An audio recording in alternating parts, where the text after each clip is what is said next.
আজকে 14 আগস্ট 2024। প্রতি বছরের আজকের এই দিনটা আমার জন্য খুব বেশি স্পেশাল, কারণ এই দিনে আমি এই সুন্দর পৃথিবীর দর্শন পেয়েছি। আর তার জন্যই আমি প্রথমেই আল্লাহ তাআলার কাছে শুকরিয়া আদায় করতেছি, আলহামদুলিল্লাহ। আর কৃতজ্ঞতা জ্ঞাপন করতেছি আমার পিতামাতার প্রতি। আর তাদেরকে ধন্যবাদ জানাচ্ছি যারা আমার এই দিনটাকে একটু স্পেশাল করে আমাকে খুশি করার চেষ্টা করেছেন।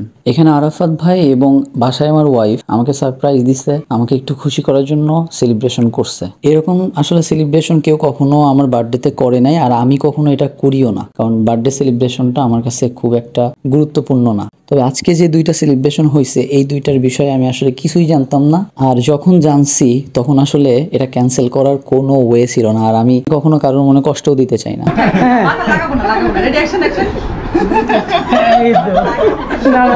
সবাইকে অসংখ্য ধন্যবাদ, আমার জন্য সবাই এতটুকু আয়োজন করছে। আর এখানে আমাদের সবার প্রিয় অ্যাক্ট্রেস সালহা খানম নাদিয়া আপু ছিল। স্পেশাল থ্যাঙ্কস টু আরাফাত ভাই, থ্যাংক ইউ সো মাচ। আমি তো ছবি তুলি, আমি কখনো খাই না। হ্যাপি বার্থডে সোহান, অনেক ভালো ভালো কাজ করো। নামটা দাও তো আমার আলাদা ডিজাইন এরকম। আমি যে চারটা আনছি চারটা করি। তারপরে আমি ডিরেক্ট চলে আসলাম বাসায়, এবং বাসায় এসে দেখি মার্জিয়া এত সুন্দর করে সাজাইছে। ও আর আন্নি প্ল্যানিং করে যে এত সুন্দর একটা আয়োজন করছে এটা আমি একেবারেই জানতাম না, কারণ আমি আজকে সারাদিন অফিসে ছিলাম। অফিস থেকে আসার পরে দেখি যে এত সুন্দর করে একটা আয়োজন করছে। Happy birthday to you, happy birthday to you Sohan ভাইয়া।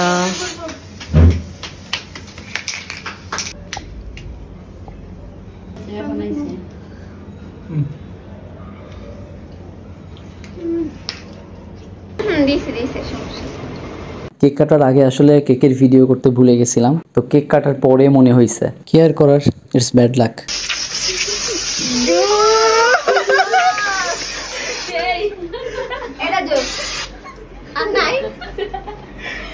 একটু তাকাও, একটু তাকাও, একটু তাকাও, আর একটু তাকাও, এদিকে তো দেখো, সুন্দর লাগছে। চোখ জ্বলবে না তাকাইলে? না না না, আল্লাহ, জীবনের প্রথম মানে কখনো এরকম মানে বার্থডে। আমার এই কেক কাটা এমনিতেও পছন্দ না, কিন্তু বিয়ে করার পর আপনার পরিবর্তন আসছে, কেমন যেন লাগতেছে। আর all credit goes to Sheikh Marzia আর আন্নি।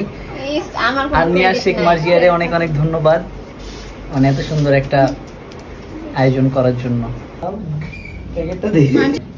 ও money bag, wallet wallet.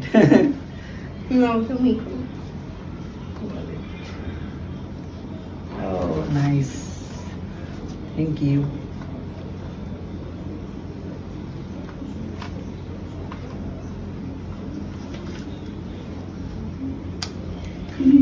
Thank you. Welcome. এটা আমার খুব দরকার, মানে ও আমার দুইটা গিফট করছে, ওয়ালেট আর হচ্ছে যে টি শার্ট দুইটা।